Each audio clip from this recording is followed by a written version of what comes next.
جب آپ ایڈکٹ ہوتے ہیں کسی بھی چیز پر تو آپ کی لائف میں سے انڈیپینڈنسی بالکل نکل جاتی ہے. ہر چیز کے لیے محتاجی آ جاتی ہے نا. موڈ کو ٹھیک کرنا ہے اس کے لیے ڈیپینڈنٹ ہیں کسی چیز پر, فیلنگس کے لیے کسی چیز پر ڈیپینڈنٹ ہے, کوئی کام کرنے کے لیے کسی چیز پر ڈیپینڈنٹ ہے, سونے کے لیے, جاگنے کے لیے, مطلب ہر چیز کے لیے کوئی نہ کوئی سہارا چاہیے ہوتا ہے.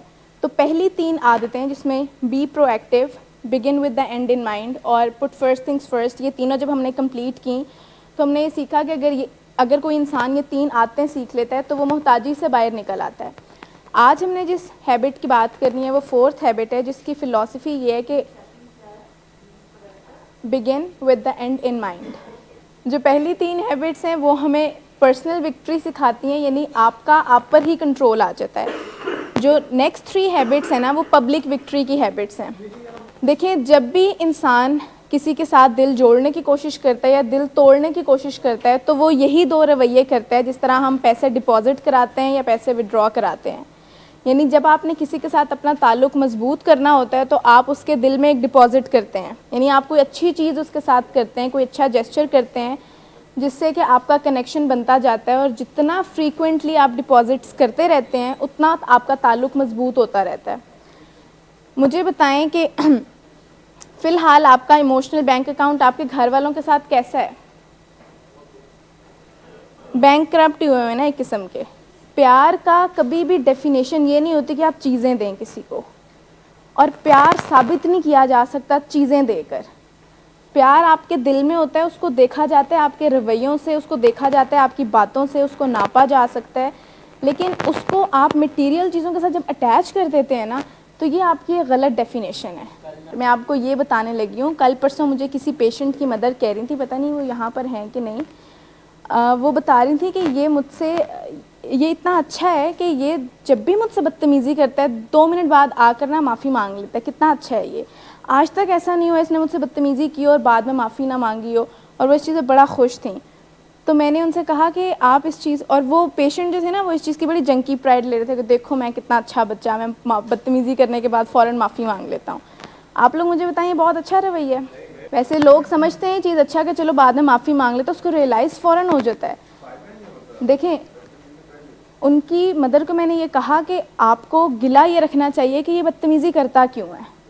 بعد میں سوری کر لینے سے وہ چیزیں تو نہیں ٹھیک ہو جاتی, لیکن ماں باپ ہمیشہ مطلب آؤٹ آف لو الٹا میسج دے دیتے ہیں اور بچے بھی وہ سیکھنا شروع ہو جاتے ہیں. وہ پیشنٹ بھی یہیں بیٹھے ہوئے ہیں جو اس چیز پر بڑے کانفیڈنٹ ہیں کہ میں بہت اچھا ہوں, دیکھو میں فوراً ریئلائز کر کے معافی مانگتا ہوں. حالانکہ آپ بے شک معافی نہ مانگیں, میں یہ مانتی ہوں, مجھے نہیں پتہ یہ سائنٹیفک چیز ہے کہ نہیں, کہ اگر آپ کوئی غلطی کرتے ہیں تو بے شک بعد میں معافی نہ مانگیں لیکن اپنا رویہ ٹھیک کر لیں اگر آپ کو مشکل لگتا ہے, کیونکہ رویہ ٹھیک کرنا ہی ایکچوئل معافی ہے.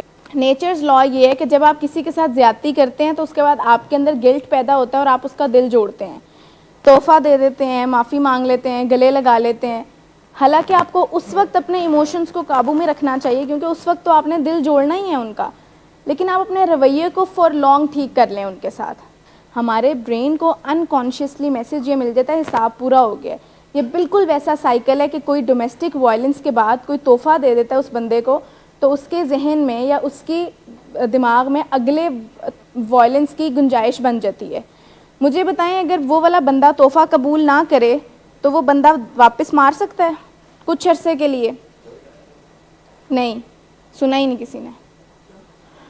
اگر ایک بندہ دوسرے کے ساتھ زیادتی کرتا ہے اور زیادتی کرنے کے بعد جب اس کو احساس ہوتا ہے تو وہ کوئی تحفہ دے دیتا ہے یا وہ معافی مانگ لیتا ہے یا وہ گلے لگا لیتا ہے اور دوسرا بندہ معاف کر دیتا ہے فوراً, تو اس کے بعد گنجائش بن جاتی ہے نا اگلی زیادتی کی.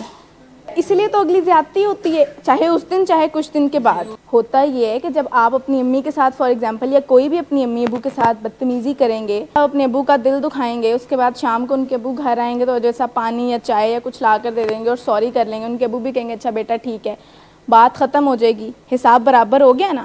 انہوں نے بدتمیزی کی, انہوں نے معافی مانگ لی, ان کا برین ان کو یہ کہے گا کہ معافی بھی تو مانگ لی ہے نا, میں نے غلط کام کیا تھا, میں نے اس کو ٹھیک کر لیا. یہ ٹھیک نہیں رویہ, اس میں آپ کا برین گنجائش پیدا کر لیتا ہے اگلی زیادتی کی. آپ کو بھی ان کو کہنا چاہیے کہ نہیں بیٹا ابھی میرا دل صاف نہیں ہوا, ویسے میں تمہارا باپ ہوں, پیار میں تم سے بہت کرتا ہوں, لیکن ابھی بھی میں تکلیف میں ہوں جو آپ کا رویہ تھا. ایک ذرا گلٹ برقرار رکھیں تاکہ کچھ دن تک وہ بندہ اس کو فکس کرنے پر لگے. جب آپ فوراً اپنا رویہ درست کرتے ہیں آؤٹ آف ایموشنز تو آپ فوراً نئی غلطی کرتے ہیں. یہ آپ سب نے سوچنا ہے بیٹھ کر. دیکھیں ان کے رویے آپ کے ساتھ بالکل ٹھیک رہیں گے, وہ آپ گلے لگانا چاہیں گے, وہ آپ کو پیچھے نہیں کریں گے, وہ آپ کو گلے لگا لیں گے, وہ آپ سے پیار کی بات کریں گے, آپ ریسیپروکیٹ کریں گے. یعنی ایسا نہیں ہوگا کہ وہ آپ سے منہ ادھر کر لیں گے کہ پیچھے ہو جاؤ. انٹرونشن میں کیا ہوتا ہے, ہم انٹرونشن کی جب انسٹرکشنز دے رہے ہوتے ہیں پریزنٹیشن کی, تو ہم کہتے ہیں سنجیدگی رکھیں چہروں پہ. آپ نے اٹھ کر نہیں ملنا, آپ کا بچہ گلے لگاتا ہے تو مل لیں, پتھر نہیں بن جانا. لیکن غصہ نہیں رکھنا دل میں, سنجیدگی رکھنی ہے کہ مجھے تکلیف ہے ان ساری چیزوں کی, اور وہ تکلیف آپ اپنے الفاظ میں بتا سکتے ہیں, لیکن اس بندے سے منہ نہیں موڑنا. پرووکنگ وے میں نہیں, ریئلائزیشن کرانے, کیونکہ یہ بات حقیقت ہے. اگر آپ ان کا دل توڑیں گے اور آپ سوری کریں گے تو دل نہیں جڑے گا, تکلیف رہے گی, آپ اس غلطی کو انڈو نہیں کر سکتے. آپ کر صرف یہ سکتے ہیں کہ آپ ان کے ساتھ کچھ اضافی رویے کرتے رہیں تاکہ اگلے کچھ دن آپ واپس دل نہ توڑیں. اگر آپ فوراً اس غلطی پہ بینڈیج لگاتے ہیں تو آپ کا دماغ کہتا ہے کہ اب دوبارہ غلطی کرنے کی گنجائش بن گئی کیونکہ میں نے معافی مانگ لی ہے. کہ جب بھی کوئی آرگیومنٹ ہوتی ہے, ہم ڈسپلیس کرتے ہیں اپنے موڈ یا ایموشنز کو, اس کے پیچھے کوئی چیز ضرور ہوتی ہے. آپ سب کو بہت غصہ آتا ہوگا جب ہر بات کے پیچھے ڈرگس یا اس کا وڈرال یا اس کی کریونگ ڈال دیتے ہیں یا موڈ کی خرابی ڈال دیتے ہیں. اصل وجہ یہی ہے, ہوتی وہ کریونگ ہی ہے, ہوتا وہ وڈرال ہی ہے. اب کریونگ سائن بورڈ لے کر نہیں آتی کہ اس ٹائم تمہارا کوکین کرنے کا دل کر رہا ہے, یا اس ٹائم آپ کا موڈ بلا وجہ خراب ہونا, آپ اینگر ڈسپلیس کرتے ہیں, آپ کو نیند نہ آنا یا اس کے اندر کوئی مسئلہ ہونا, آپ کے ایٹنگ ہے جو آپ پچھلے دنوں بات کر رہے تھے کہ میری ایپیٹائٹ بہت زیادہ ہوئی ہے, پوسٹ ایکیوٹ وڈرالز کا ایک بہت مین سمٹم ہے. یہ ان کے کنٹرول میں نہیں ہوتا حفیع, انکانشیسلی آپ کر رہے ہوتے ہو. یعنی آپ کا برین آپ کو انکانشیسلی کہتا ہے حساب برابر, اور پھر انکانشیسلی ہی آپ دوبارہ غلطی کرتے ہو, نوئنگلی نہیں کہ حساب برابر ہو گیا تھا. دیکھیں 2 کی پوائنٹس ہمیشہ یاد رکھیے گا کہ جب آپ نے کسی کے ساتھ دل جوڑنا ہوتا ہے, کسی کا دل خوش کرنا ہوتا ہے, تو ڈپازٹس ہمیشہ فریکوینٹلی کرنے ہوتے ہیں. کبھی ایسا ہوتا ہے عام زندگی میں کہ آپ ایک دفعہ پیسے ڈپازٹ کرا دیں اور ساری زندگی بیٹھ کے بس وہی وڈرا کرتے رہیں. دیکھیں آپ کسی کے ساتھ دل جوڑنا چاہتے ہیں, کسی کے ساتھ مطلب اپنے گھر والوں کے ساتھ تعلق بہتر کرنا چاہتے ہیں, تو آپ کو فریکوینٹ ڈپازٹس کرانے ہوں گے. اور دوسری بات آپ کے لیے بل صاحب کہ ڈپازٹ تب تک ڈپازٹ کنسیڈر نہیں ہوگا جب تک ریسیپینٹ اس کو ڈپازٹ کنسیڈر نہ کرے.